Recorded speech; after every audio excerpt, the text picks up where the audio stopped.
And we should just point out to the audience that we are showing live pictures both in the Rotunda and outside. Those are pictures of the hearse carrying Senator Reid. He leaves behind a family, a wife, 4 children. Have we heard from any of them leading up to today? Well, several of them spoke at his funeral service, talking about, especially with his children, his father's love of the Senate, but also for the great state of Nevada.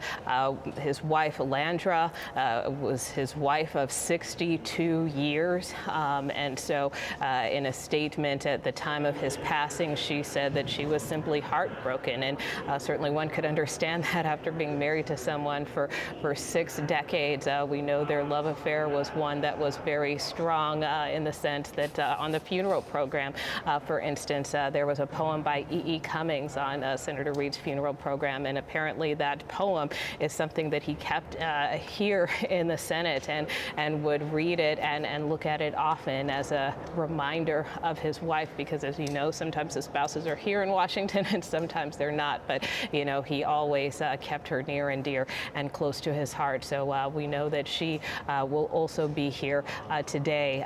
But certainly this is a very difficult moment, not only for them, but really for the entire Senate, given Senator Reid's role here as Majority Leader. So many of the senators who served with him still serving today, really having fond recollections of his time here in the Senate, his shrewdness, his ability to get deals done. And so this will be a time of reflection for all who are in attendance.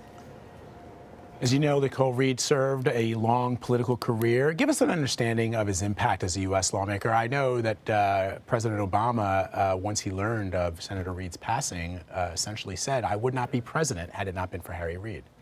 Yeah, and I think that's really notable because, at the time, then Senator Obama was a very junior senator from Illinois in the Senate. And, there was something that the late Senator Reid saw in him, that he was among the first to encourage him to run for president before then Senator Obama had really given that type of consideration. So, if you saw Senator Reid's funeral on Saturday, President Obama spoke at length really about that, about, Senator Reid kind of motivating him to run and kind of seeing that before, again, he even had conceptualized it. And obviously, his Senator Reid's predictions proved true because, President Obama served not just one, but 2 terms. And, President Obama as well really reflected a lot about the role that Senator Reid not only played in him running for president, but also being so instrumental in helping to pass so many key components of his agenda, whether it was Wall Street reform, the Affordable Care Act, the Lilly Ledbetter Fair Pay Act. I mean, there were a number of pieces of legislation that he said simply would not have been possible without having Senator Reid by his side. So let's talk a little bit about what he accomplished. He was a political moderate. Who at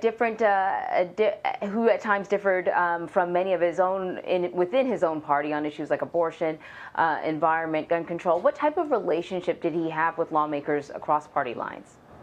Well, he was able to work across the aisle, and even though, he may not say the nicest of things about some of his colleagues across the aisle, including, former presidents, at the same time, he was willing to extend that olive branch and to work across the aisle. You have people like Senator Susan Collins, who call him a very complex person, and, folks like Senator Richard Shelby, who is still serving from Alabama, who is extremely conservative, but said that he had a lot of integrity. And of course, Mitch McConnell as well, who really praised Senator Reid's upbringing, as this young boy from Searchlight, who really carved his own path here at the Senate. And I think that's really important to remember because, Senator Reid really earned his spot here at the Senate. He didn't come from this big political dynasty.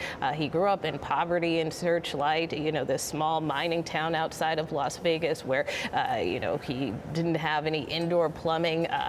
His father was an alcoholic. You know, he had to hitchhike to get to school. He became a boxer. So he really, you know, kind of had to pull himself up by his own bootstraps and you know, was really very diligent at working to learn the inner workings of the Senate. He served in the House, but also, again, here in the Senate, where he served as Majority Leader from 2007 to 2015, having one of the longest tenures in that role. So, you know, this really was someone who kind of earned his way to the top. You can see here the casket bearing the remains of Senator Reid are just about to be taken out of the hearse. Let's see if we can listen to the honor guard.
Hard time. Bears. Hope. Freeze it! Ho! Ready. Step. Ready. Step. Ready. Step. Ready. Step. Ready. Step. Ready. Step. Ready. Step. Ready, step. Ready, step. Ready, step. Ready, step. Ready, step. Ready, step. Ready, step. Ready, step. Ready, step. Ready, step. Ready, step. Ready, step. Ready, step. Ready, step. Ready, step. Ready, step. Ready, step. Ready, step. Ready, step. Ready,